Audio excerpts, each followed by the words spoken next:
Vamos abrir a eterna palavra no livro de Mateus, capítulo 9. Evangelho de Mateus, capítulo 9, versículo 36 a 38.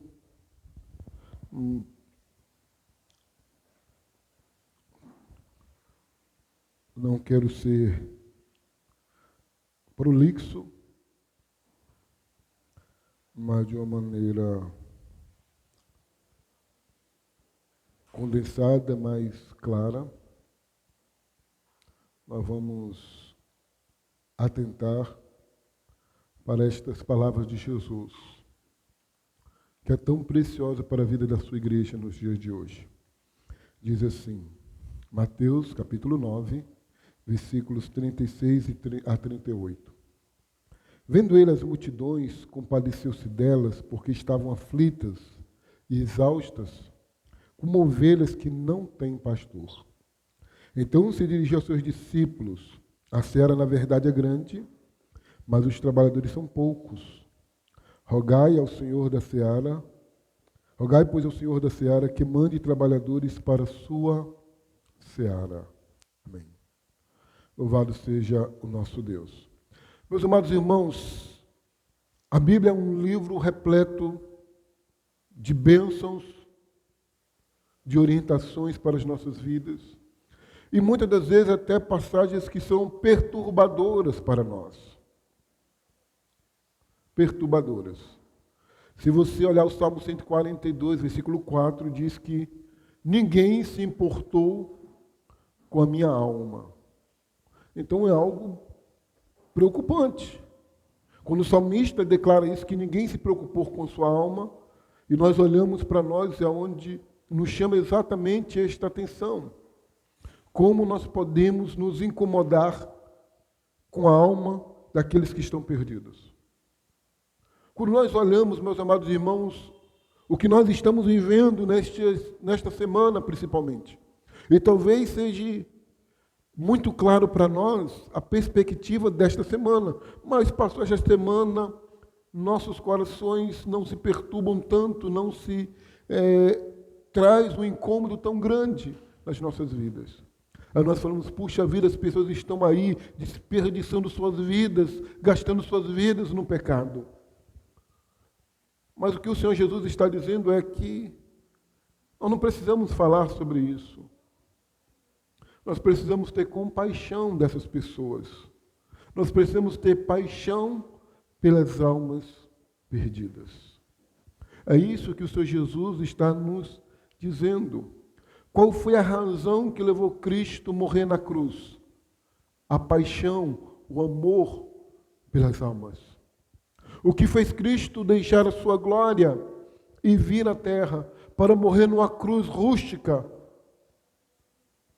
O amor que nos levou, que impulsionou ele a morrer na cruz, conforme Romanos 5, versículo 8.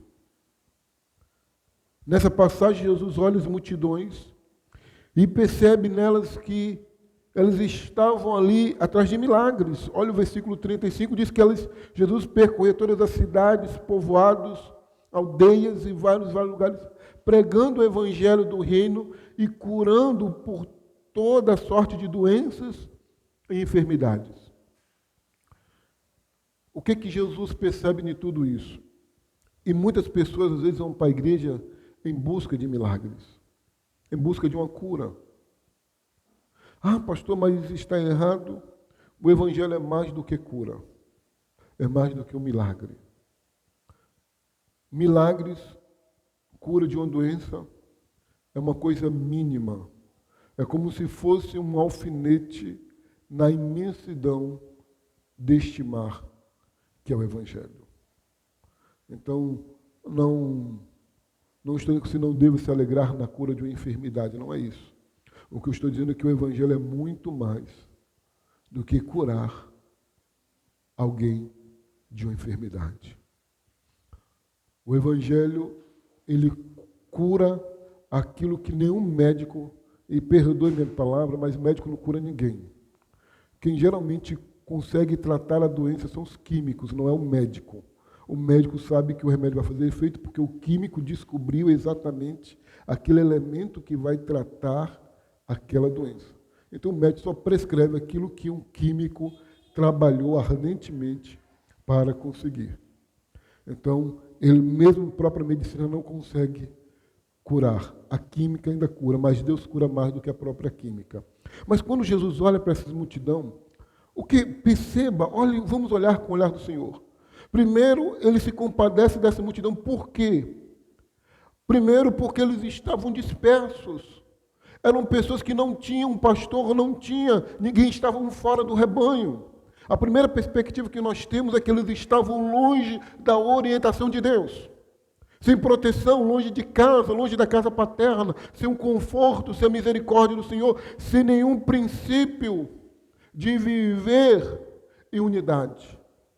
E Jesus, olhando elas como ovelhas, Jesus percebe exatamente isso. Ovelha não é um animal que vive sozinho.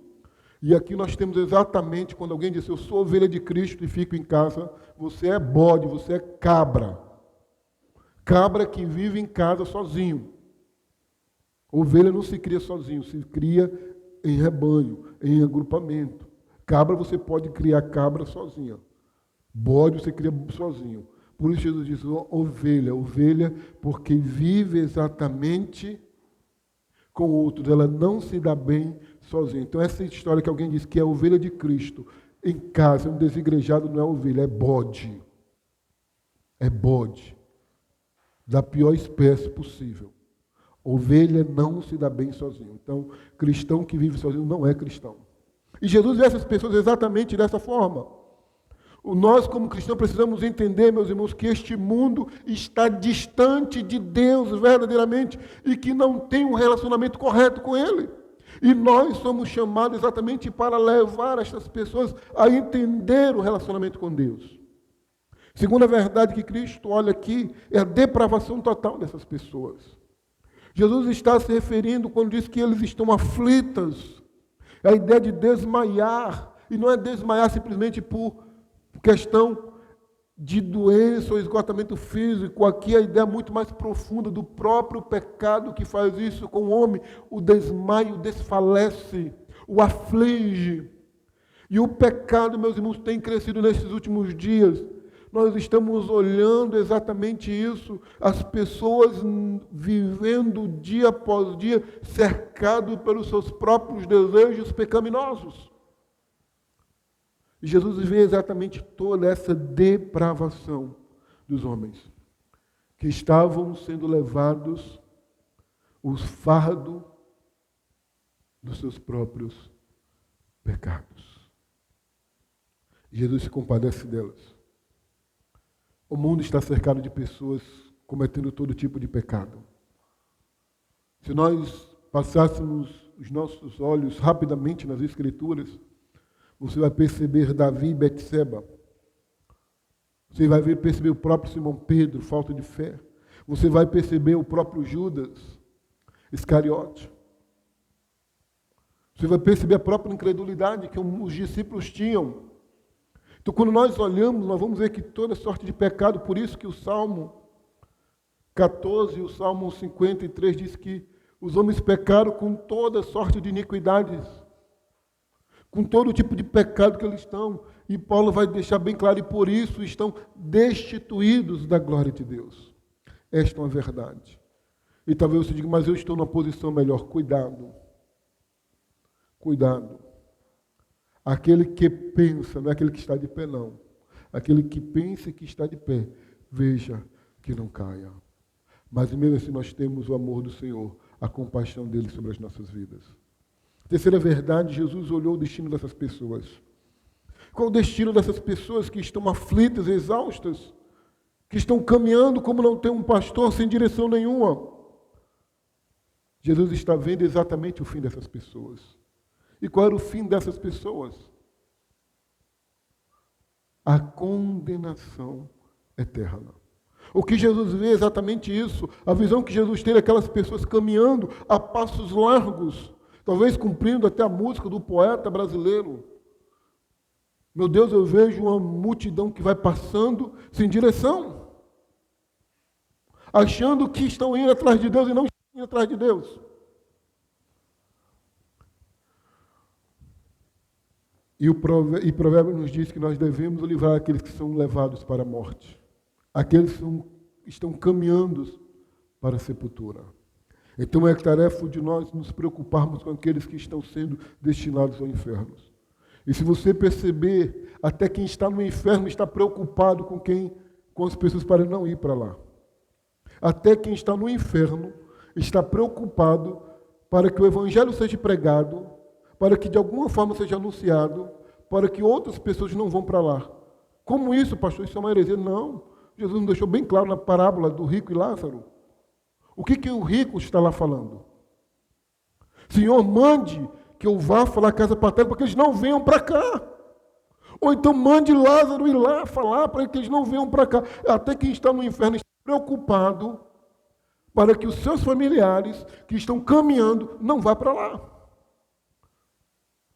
Então nós percebemos exatamente isso tão claramente nesta parábola também, que nem quem está no inferno deseja que outras pessoas vá para lá, porque sabe que é um lugar de tormento. E lembrando, o inferno é apenas a sala preparatória do tormento eterno.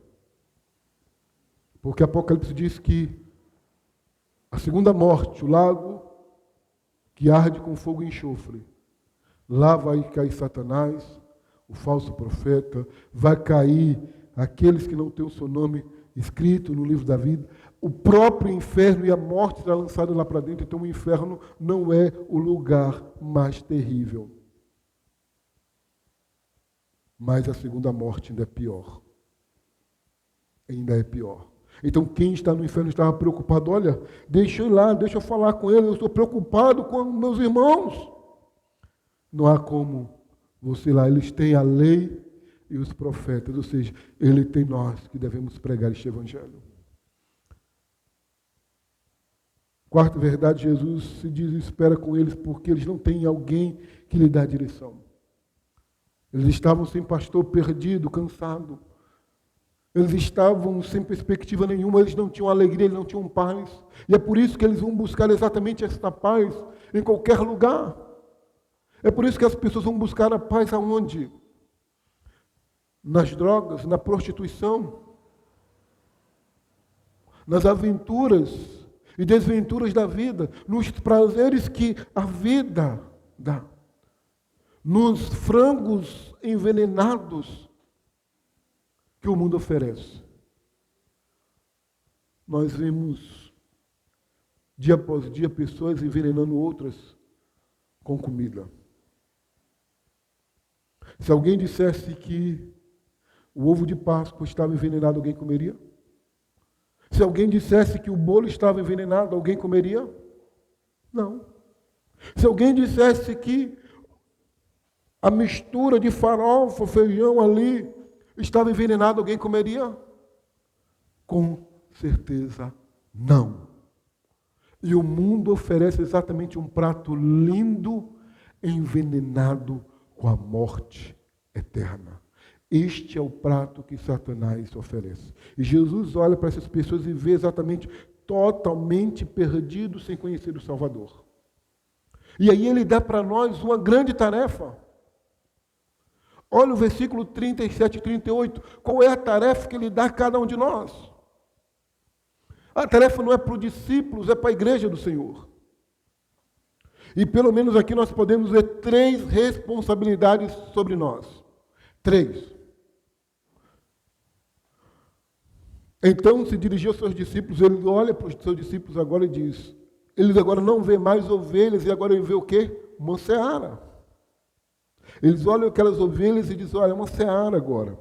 A seara, na verdade, é grande. Mas os trabalhadores são poucos. Rogai, pois, ao Senhor da seara que mande trabalhadores para a sua seara. O que o Senhor nos manda fazermos aqui? 3 responsabilidades que nós não podemos fugir à regra. Primeira, visualizar. Precisamos ter uma visão clara do mundo.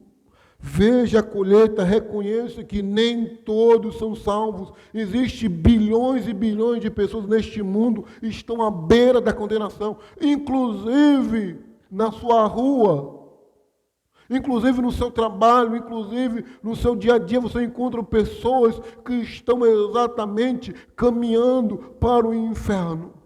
Então você precisa visualizar essas pessoas que estão perdidas e mortas nos seus próprios pecados. Você precisa olhar para essas pessoas como Jesus Cristo nos alertou, como uma seara.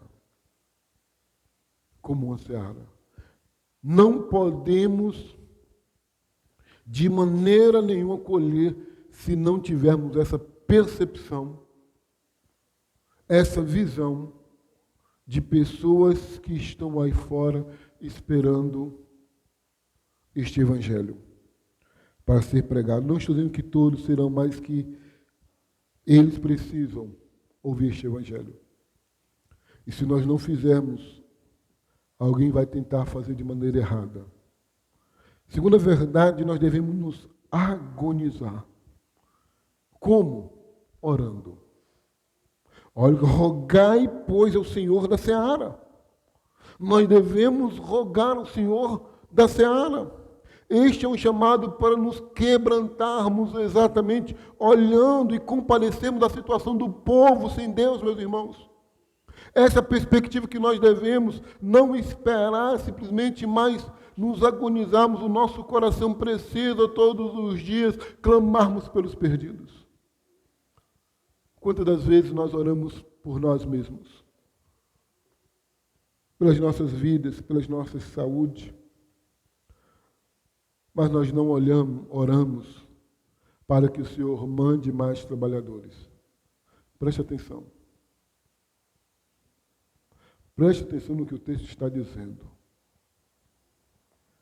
Ele não diz que eu e você devemos orar para que o Senhor mande trabalhadores. O texto não diz isso. Ore para que o Senhor mande trabalhadores. O texto não está dizendo isso. A Bíblia não manda você orar para que Deus mande trabalhadores. Se você estiver orando assim, você está fora de sintonia com as Escrituras. Você está fora do padrão daquilo que Cristo está dizendo aqui. Cristo está dizendo que você deve orar para que Ele mande mais trabalhadores. Isso implica que eu e você estamos inseridos neste trabalho. Você não deve pedir para que o Senhor mande gente para trabalhar na igreja. Ah, mande gente, Senhor, para trabalhar na tua igreja. Não faça essa oração não, isso é uma heresia pura. Isso é gente que não quer ter compromisso com Deus. A oração é, mande, Senhor, mais pessoas para trabalhar na tua igreja. Porque eu já estou trabalhando e nós precisamos de mais pessoas. Nós precisamos de mais gente envolvida nisso. Nós precisamos de mais pessoas envolvidas. Nós precisamos de mais e mais e mais e mais e mais e mais. Então nós devemos orar ao Senhor para que Ele mande mais, nos incluindo exatamente na perspectiva que estamos cumprindo este papel. E isso fica evidente porque Ele fecha exatamente isso. Rogai, pois, ao Senhor da seara que mande trabalhadores. E a ideia aqui é mais trabalhadores. Para onde? Para a sua seara. Era pouco demais. Então, ou seja, o que ele está dizendo, Senhor, não basta eu e você enxergarmos esta necessidade. Não basta nós olharmos os perdidos. Não basta nós orarmos pelos perdidos.